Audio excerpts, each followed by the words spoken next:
तो आज की वीडियो में बात करेंगे 8 most important questions for mathematics 3 RGPV and ये क्वेश्चंस ऐसे होंगे जो कि हर साल रिपीट होते ही होते हैं। 100% कंफर्म है कि ये क्वेश्चंस रिपीट होंगे ही होंगे, इसीलिए इनको बिल्कुल भी स्किप मत करना। सो हेलो नमस्ते अस्सलाम वालेकुम, मैं हूं Farooq, final year student of CSC.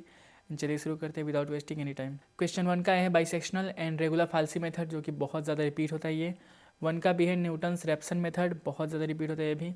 2 का ये है Newton's forward and backward interpolation, इसको घुमा घुमा के पूछता है हर साल, लेकिन हर साल पूछता है। 2 का भी है लैग्रांज या फिर न्यूटन्स डिवाइडेड डिफरेंस के ऊपर, ये भी बहुत बार पूछता है। क्वेश्चन 3 का ए है ट्रेपजाइडल रूल के ऊपर, जो कि ये भी बहुत रिपीट होता है। और 3 का भी है सिम्पसन 1/3 रूल या फिर 3/8 रूल। सिम्पसन का 1/3 या फिर 3/8 कोई तो एक पूछता ही पूछता है। देन 4 का ए है गॉस एलिमिनेशन, गॉस जॉर्डन या फिर गॉस सीडल। ये तीनों जो क्वेश्चन है ना, गॉस एलिमिनेशन, गॉस जॉर्डन या फिर गॉस सीडल, इन तीनों में से एक क्वेश्चन आएगा ही आएगा, 100% कन्फर्म है, ठीक है।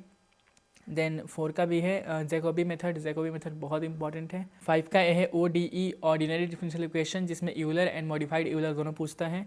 एंड उसका पार्ट 2 है टेलर सीरीज या फिर रेंज कुत्ता मेथड, ये भी बहुत पूछता है। 6 का है ODE के ऊपर ये भी है, लेकिन इसमें जो मेथड्स है वो अलग है, मिलन्स या फिर एडम प्रेडिक्टर करेक्टर मेथड।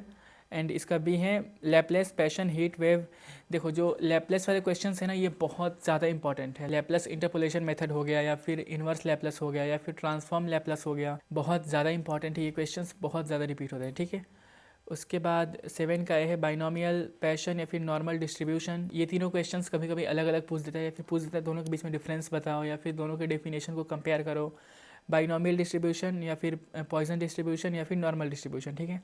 7 का भी है PMF एंड PDF के बीच में डिफरेंस पूछ देगा, कई बार इन दोनों का डेफिनेशन पूछ देता है।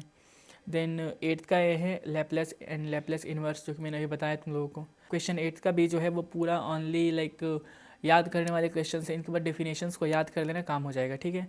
पहला है एप्लीकेशंस ऑफ प्रोबेबिलिटी डिस्ट्रीब्यूशंस, दूसरा है कन्वोल्यूशन थ्योरम, तीसरा है एरर एनालिसिस एंड चौथा फाइनाइट डिफरेंस ऑपरेटर्स, ठीक है। इन सबके डेफिनेशंस याद कर लेना।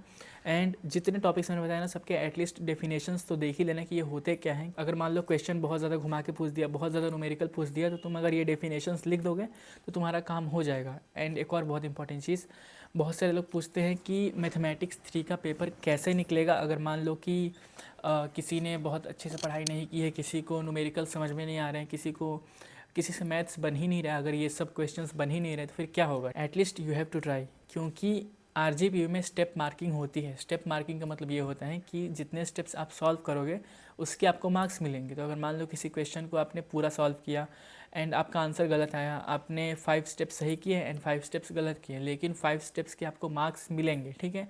तो स्टेप मार्किंग होती है, तो गलत चाहे सही आपको सॉल्व करना है क्वेश्चंस को। इससे क्या होगा कि तुमको जो क्वेश्चन आता नहीं था उसमें एटलीस्ट तुम डेफिनेशन लिख के 3-4 मार्क्स ले सकते हो, ठीक है। तो आई होप वीडियो बहुत हेल्पफुल होगी। वीडियो में अगर कोई भी कन्फ्यूजन एंड डाउट है तो डायरेक्टली मुझे इंस्टा कर देना एंड व्हाट्सएप चैनल को ज्वाइन कर लेना याद से। मिलते हैं किसी अच्छी इन्फॉर्मेटिव वीडियो में, तब तक के लिए बाय बाय। कमेंट कर देना प्यारा सा एक।